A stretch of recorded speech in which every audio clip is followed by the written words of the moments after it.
अटेर से भाजपा प्रत्याशी सहकारिता मंत्री अरविंद सिंह भदौरिया ने क्षेत्र के ग्रामीण इलाकों में जनसंपर्क किया। भाजपा प्रत्याशी ने सकराया, गड़ा, चाचर, नारेपुरा, निबुआ की चौकी, बरेरी, बरपुरा आदि 1 दर्जन गांवों में जाकर मतदाताओं से संपर्क कर वोट मांगे। कई गांवों में तो मंत्री बाइक पर सवार होकर वोट मांगने के लिए निकले। इस दौरान मीडिया से बात करते हुए उन्होंने कहा कि करीब 5,000 करोड़ के विकास कार्य क्षेत्र में किए हैं। जनता का आशीर्वाद मिला तो अब की बार एक इंडस्ट्रियल एरिया डेवलप करेंगे। कांग्रेस प्रत्याशी हेमंत कटारे द्वारा सामान्य प्रेक्षक से की गई शिकायत पर मंत्री अरविंद भदौरिया ने कहा कि मैं पढ़ा लिखा हूँ, सब जानता हूँ। कांग्रेस प्रत्याशी के पास जनता के सामने कुछ कहने को नहीं है, इसलिए चुनाव आयोग में झूठी शिकायतें कर रहे हैं।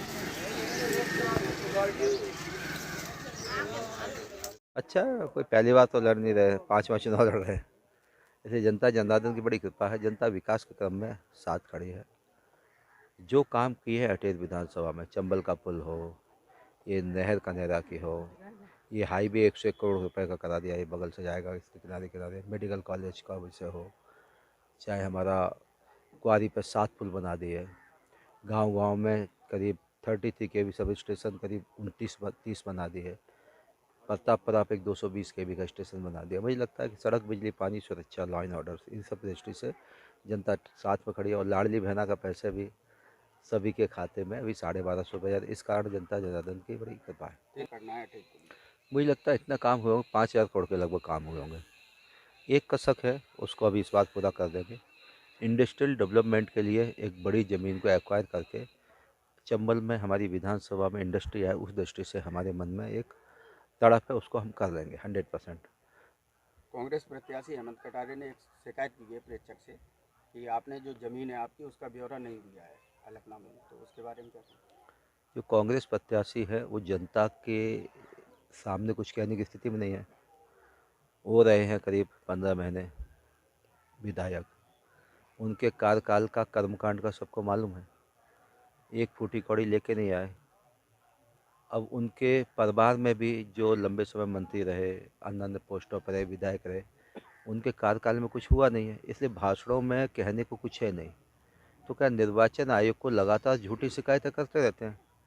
हम भी पढ़े लिखे आदमी हैं, मैं लॉ हूँ, डॉक्टरेट आदमी हूँ, चुनाव लड़ने वाला आदमी हूँ, प्रदेश भर में चुनाव पार्टी का काम करने वाला हूँ।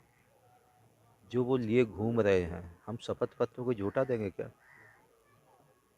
जो लिए घूम रहे हम शपथ पत्र में कोई झूठा देंगे? मुझे मालूम है निर्वाचन आयोग है, न्यायालय है, कोर्ट है, हाई कोर्ट है, सुप्रीम कोर्ट है, मैं पढ़ा लिखा आदमी, सब जानकारी। इसलिए क्या जनता को गुमराह करने के लिए नौटंकीबाजी करने का काम कर रहे हैं। आप ही की पार्टी से बगावत करके पूर्व विधायक मुन्ना सिंह भदौरिया चुनाव लड़ रहे हैं, क्या मानते हैं आप किससे टक्कर है आपकी? ये कांग्रेस की बी टीम है, जनता सब समझ रही है। समाजवादी पार्टी के मध्य प्रदेश कोई सरकार आने वाली है क्या? या समाजवादी पार्टी कोई विधायक जीतने वाले हैं क्या? ये कांग्रेस के द्वारा पोषित किए हुए लोग हैं। इसलिए भारतीय जनता पार्टी ने 4 बार टिकट दिया भाई। उसके बाद लोगों को दूसरों को मौका मिल जाए, आज मुझे दे रहे, कल इनको दे देंगे, मानो सेंगर जी को, कल इनको दे देंगे किसी को, तो हम उसके साथ लगेंगे। हमारी अस्तित्व, हमारी पहचान तो भारतीय जनता पार्टी है ना भाई। आपको एमएलए बनाया तो किसने बनाया? भारतीय जनता पार्टी ने बनाया। आज मुझे बनाया, मिनिस्टर बनाया तो किसने बनाया? तो पार्टी हमारी माँ है। जिस प्रकार से पत्ता जब तने से टूट जाता है पेड़ से, तो उसका अस्तित्व खत्म हो जाता है। इसी प्रकार से भारतीय जनता पार्टी जो भी अलग गया हो, कोई भी हो, मैं किसी व्यक्तिगत का नाम नहीं लेना चाहता हूँ, बहुत लॉन्ग टर्म नहीं चल सकते। तो पार्टी में लाखों लाख कार्यकर्ताओं का बलिदान लगा होता है, इसलिए पार्टी के आदेश का पालन करना चाहिए। मैं आपके माध्यम से उनको विनम्रता से कहना चाहता हूँ कि किसी के सिखाए पढ़ा में मत आए।